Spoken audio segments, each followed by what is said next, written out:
Domestic and sexual violence is an all too common occurrence in our society. According to the 2010 Minnesota Women's Foundation study, 1 in 3 Minnesota women are sexually assaulted or physically abused in their lifetime. The Women's Resource Center of Winona reported serving 141 victims of sexual assault in 2011. I sat down recently with Stuart Shaw of the Winona County Primary Prevention Project, and we talked about the group's goal of stamping out domestic violence. Stuart, thanks for making some time to come and talk to us today. Well, you're quite welcome, and thank you, Dave, for giving me the opportunity to talk about the Primary Prevention Project. I think first of all, we should just start out with what it is. Okay, well, the Primary Prevention Project is an effort to stop sexual and domestic abuse and violence before it happens. It's a Winona County project partnered by 14 different organizations within the Winona area. It's kind of timely that we're talking about this because recently in the news there's been the accusations against a prominent comedian. We've also had a report on some college campuses out east, University of Virginia in particular, about sexual abuse of young women. Do they know why people become abusers? Well, there are probably several reasons.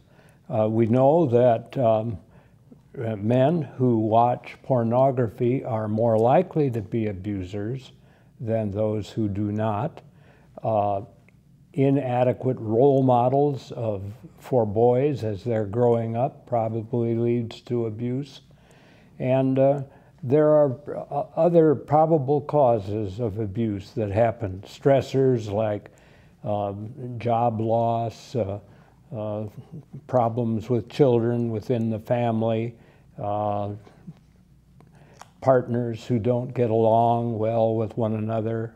Those all probably encourage abuse. But the most important one, I think, is the fact that society does not sufficiently indicate it's wrong to abuse other people, to be violent against other people. We do not stand up for the victims of abuse and violence, unfortunately, in an adequate way in order to let it be known that this is disapproved in our society. So what does the Primary Prevention Project do? What's it working towards? How does it work towards preventing violence? Well, we have 3 activities that we're currently involved with.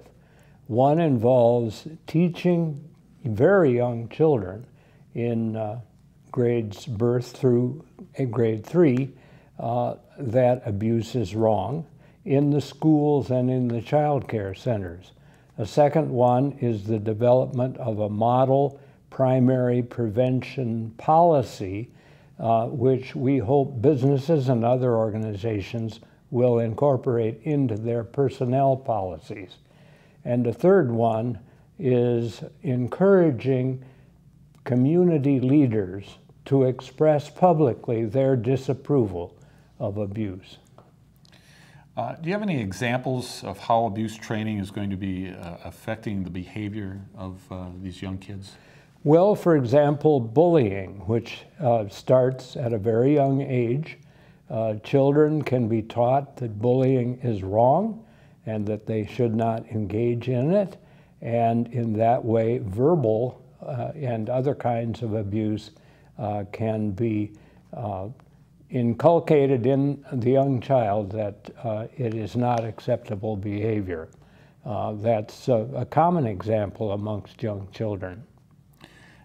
Business places can be, I don't want to say ripe with sexual abuse, but it can occur in a workplace. How can businesses help prevent this abuse from happening through their personnel policies? Well, some examples might be the prohibition of calendars or posters which objectify women and treat them as objects to be exploited by men.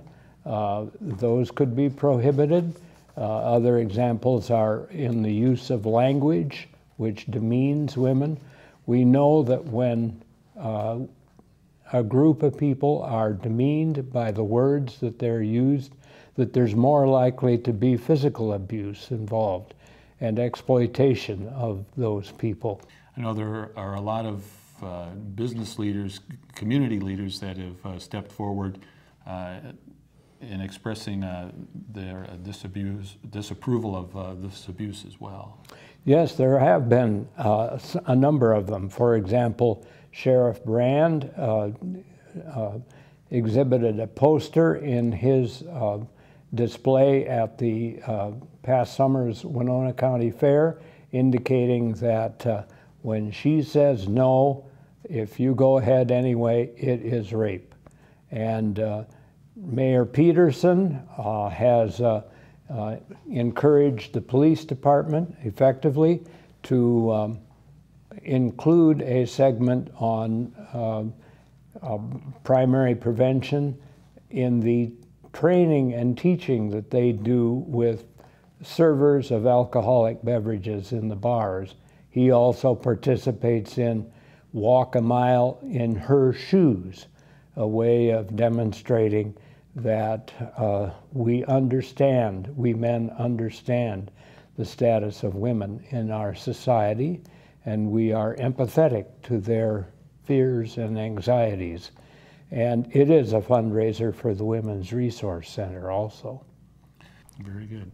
Stuart, thank you so much for making some time to talk with us about the primary prevention project. Well, thank you for welcoming me and giving me this opportunity, Dave. Right, you're very welcome. You can learn more about the Winona County Primary Prevention Project at beyondtoughguys.com.